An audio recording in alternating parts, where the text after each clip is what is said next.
Shalom, everyone. Thank you for joining me today on Mercy Poured Forth. It is Wednesday, August 10th. So glad to be back with the group. We took a short trip down to Florida and got to see some family and spend some time on the beach. Just an amazing creation, what the ocean can do for you. It kind of resets everything. So I'm so thankful to get that and to witness just the beauty in that. Today, I wanted to talk about courage, having good courage, something that, we probably all have struggled with in a moment or two in our lives. And it's so important. You find it mentioned all throughout the scriptures, to be strong and have good courage. So I did want to share what I had found today on that. And I hope that it all blesses you. Thank you for everyone joining in today. Between the River and the Ravens, Blood of the Lamb Ministry, Nina, Wirewool, Shell, good to see all of you. I am going to be with Shell here shortly after this program with Let's Talk Torah. Since I was gone Sunday, we're going to make up, and I'm going to be doing the half Torah, and she's going to be doing the Besor portion today. So be sure to join us for that. And then also later this afternoon with Chris McIntyre, we've got Out of Africa with his Hebrews.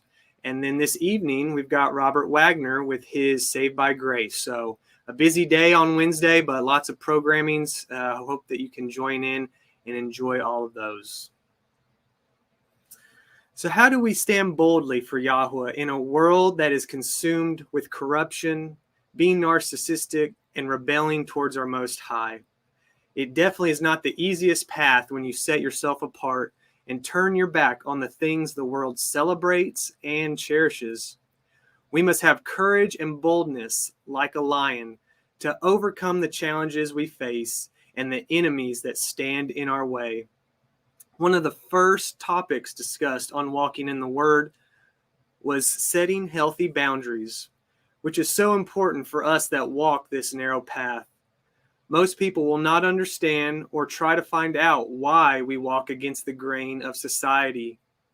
By doing so, we not only set an example by shining our light to those who need it, but also set a boundary they have to respect in order to maintain a relationship with us. Such an easy concept, but I for one, kind of overlooked that idea. Setting a boundary is so healthy, and in order for people to respect what you have in place, you've got to set that out. You can't just assume it, think it in your mind. You have to actually set it.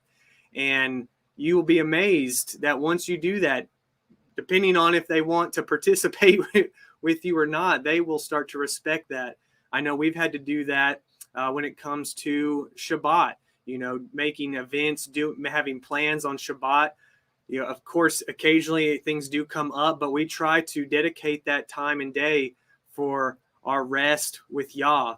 And so people will, start to make plans around that, as well as eating clean. Once they know that these foods are not in your library of foods to eat, they will hopefully start to consider that and, making sure that this is acceptable to eat. I know we've had family starting to do that, and it's a great feeling to know that they do care enough to consider us and to make sure that we are going to be provided as well. So there's many different ways you can stand boldly. It's not always easy, but it is very important. A great example, of course, there's so many characters throughout the Bible that had great boldness, great courage, probably too many to list this morning, but one that really stuck out in my mind was Daniel. Of course, we're all familiar with his story, in just the way that he, experienced his courage through some of his trials was a great, amazing thing. I'd like to share a few things with you on that. Daniel is a great example of having bold courage, demonstrating the courage to pray to yahuah 3 times a day, even though it was against the law and his life had been threatened for doing so. He could have done it in private, but chose to do it with his windows open for all to see. The very thing he was going to be punished for, which was prayer, was the exact response to the law, prayer. His honor of yahuah in prayer overpowered the temptation to be afraid of people. When you put your trust and your faith and your belief in Yah, your fears and anxieties and worries start to just fizzle away. We all deal with struggles and things that kind of can overcome us, even if it's just emotionally. But trusting in him, having that courage, knowing that he has the plan for us, we just need to follow along and let him be in control. Things that tend to plague us, even if it's just our mind, those things will be overcome by the power of yahuah. So, of course, he was being threatened to be put to death because he refused to stop praying to his Elohim. So the punishment for that was going to be thrown into the lion's den, a certain death for sure. I doubt anyone previously had successfully spent an evening with the lions and came out that morning. He did not question or lose sight of the plan yahuah had for him. If he had never been thrown into the lion's den, then the people of the city would have never known the rescuing power of our Father yahuah. When the king heard that the Elohim of Daniel sent his angels to close the mouths of the lions to protect him, he was exceedingly glad that he actually made a new law for all the nations to fear and respect the Elohah of Daniel, who delivered, rescues, and works signs and wonders in heaven and in earth. So that's just an example of why we need to be a light. We need to show the power of Yah through our actions and our words so others can see. You never know what kind of, what will actually happen in other people's lives when they witness your experiences, just your positive attitude. Even if you are dealing with issues, they're going to start to question and wonder, how are you making it through this with a positive mindset? It's because of Yah, trusting in him. We don't fear when we have him on our side. No enemy will prevail when he is on our side. So there's a verse out of Proverbs 28:1. The wicked flee when no man pursues, but the righteous are bold as a lion. A guilty conscience will make pursuers out of nothing, just like how Adam fled and hid from the voice in the garden because they had sinned, and now his conscience was condemning their actions. Yah was walking, not stalking, yet Adam and Eve felt it in his presence and were afraid of him. We've all been there where we've done something wrong and it's just eating up. Our conscience is eating at us. Got a sick stomach, nerves, all that goes along with that. And it's amazing what that can actually do to your mind and your spirit. An example would be driving down the road and you see, an ambulance, but you automatically assume that it's a police officer pulling you over. A phone call or a text message, you're automatically assuming it's, the worst situation about the person that you wronged. There's so many examples that you can think of where when you have a guilty conscience, it automatically turns to that fearfulness and that worst case scenario. There is a connection between wickedness and fear on one hand, and righteousness and courage on the other hand. The good news gospel is a message about how the wicked people can get right with yahuah through the Messiah yahusha. So in turn, they will have a righteousness that makes them bold as a lion. Through Philippians 1, towards the end, 27 through verses 30, we see how Paul is describing and speaking on letting your life be an advertisement for how valuable the gospel is. He said one of the effects that the gospel has on the life of those who believe is fearlessness. Lead a life worthy of the gospel, so when I come, I may find that you stand firm, unafraid of any of your opponents. So like I was just saying, when we value the scriptures and we live by the scriptures and have that strong, good courage, we lose sight of the fear, lose sight of what the world is trying to do, consume us, and get us off our path, distract us. A great example of how Paul was bold and courageous is in Acts 19:18. And he went into the synagogue and spoke boldly for the space of 3 months, disputing and persuading the things concerning the kingdom of Elohim. Just an example right there of how to be bold and courageous is to speak the word. That's something I'm still overcoming myself, is some of those fears and anxieties of being on here each and every day that I am. It's not something that's necessarily comfortable to do, but I know that it's what Yah wants me to do and that he is with me. And so once it starts, it all goes away. And I may stumble over words here and there, but that's okay. I know you guys aren't here to judge. You're just hungry for the word. And I've asked Yah each and every time that he just gives me the words that I need to speak out. So I'm so thankful for everyone in the chat that participates. And I hope that you guys always enjoy the content that's brought forth on Heart of the Tribe and can glean something. I definitely have missed getting to see all of our shows. I've got some catching up to do, but these Mercy Pours forth are definitely a great way to start my morning on the right foot, on the right track. I do have a few more verses I want to share. I'm going to start with one out of Jasher and end with one in Jasher. This is out of 91:17. Strengthen yourself and let the hearts of all of you that trust yahuah be of good courage. So, he's almost giving us that responsibility of to stand strong, strengthen ourselves. We do that by digging into the word, by fellowshipping with others. It's like iron sharpening iron. That's how we strengthen each other and ourselves.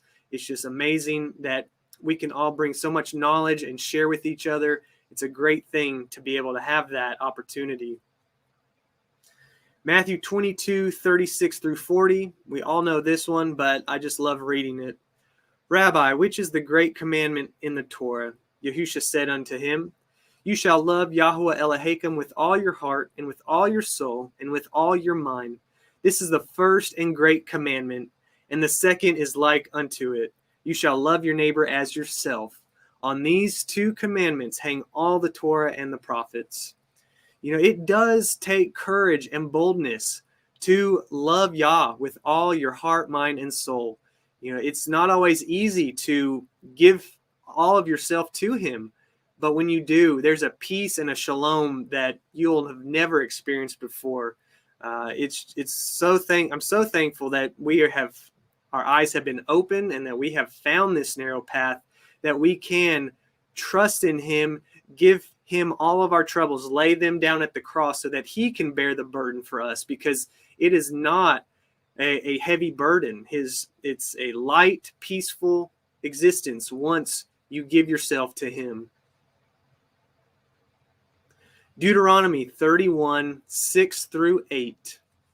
Be strong and of good courage. Fear not, nor be afraid of them. For Yahuwah Elohim, he it is that goes with you. He will not fail you nor forsake you. And Moshe called unto Yahusha and said unto him in the sight of all, Yasharel, Be strong and of good courage, for you must go with this people unto the land which Yahuwah has sworn 7 oaths unto their fathers, and give them, and you shall cause them to inherit it. And Yahweh, he it is that goes before you, he will be with you. He will not fail you, neither forsake you. Fear not, neither be dismayed. It had to take a lot of courage to go into a new land, an unknown land, where there was giants and all kinds of things that they had to overcome to finally get to this promised land. An example I can think of is just going to a new school or moving to a new town when you're younger. There's a lot of fear in that sometimes, not knowing anybody, not knowing what to expect. So it does take great courage to take on something new, to tackle a new adventure. But like it says right here, Yah is with you. He will never forsake you. So keep that as comfort, knowing he is right there with you throughout every experience, good or bad.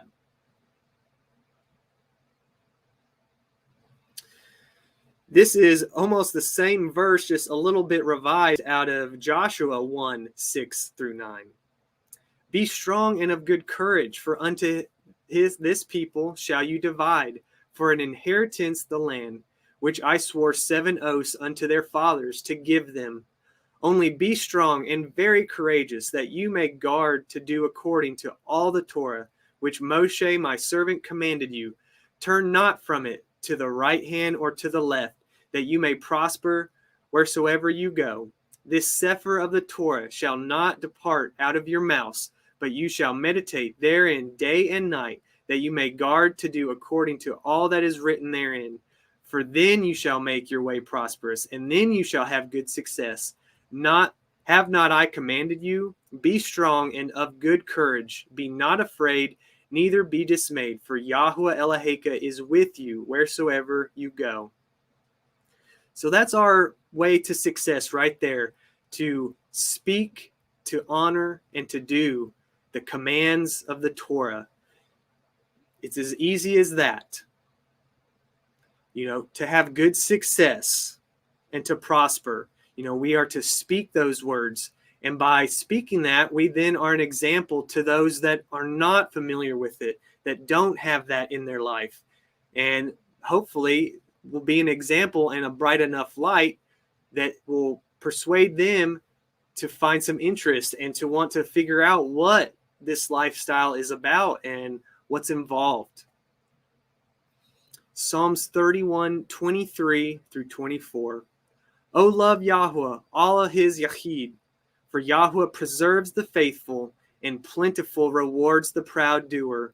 Be of good courage, and he shall strengthen your heart, all ye that hope in yahuah. So it's all about having that good courage, being strong. It takes that in order to live a life of righteousness, but there's so much reward, protection by doing so.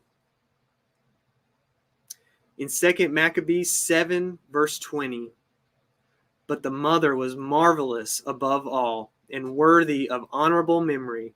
For when she saw her 7 sons slain with the space of one day, she bore it with a good courage, because of the hope that she had in yahuah. If you guys have never read the Maccabees, I highly suggest it. It is not one for the weak of heart, but it will strengthen you and give you courage if you're lacking it, to see and hear the story of how those 7 sons stood bold for yahuah, for his Torah, for the commandments, and then how their mother encouraged them during all that torment and death to still hold on to their beliefs and to not let the king persuade them into following him when stumbling. Just an amazing, incredible testimony that I feel like everybody needs to read. It surely strengthened me in many ways, and I still enjoy reading it, even though, like I said, it is probably one of the most difficult stories to read in the Bible.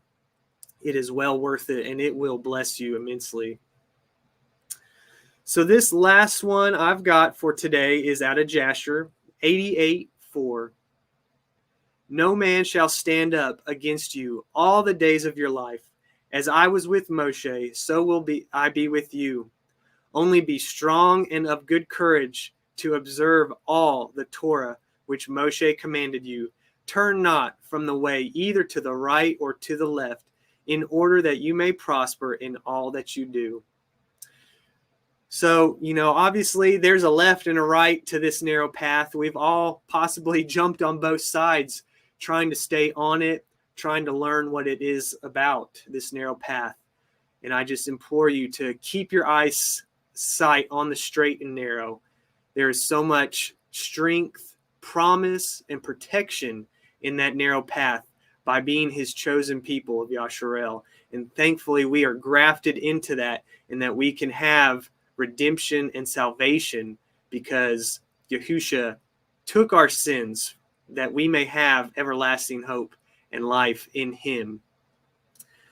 That does it for me today, for at least this morning. I better finish up because we're about to start Let's Talk Torah. So I hope you can join us for that. I hope you have a blessed day and continue to walk this narrow path out with us. Please reach out if you're struggling, if you need some encouragement. We are here to help, and we would love to hear from you. We have emails, telegrams, Facebooks, whatever is easiest for you to contact us. Please do so. And we hope that these shows bless you and that you can participate with us, fellowship with us here at Heart of the Tribe. So thanks again, everyone that joined in. I'll read these comments here as I sign off, but thank you for joining me. Hope you have a blessed day, and shalom to you. On the mount of crucifixion, fountains open deep and wide. Through the floodgates of God's mercy, flowed a vast and gracious tide. Grace and love like mighty rivers, poured incessant from above, and heaven's peace and perfect justice kissed the guilty world in love.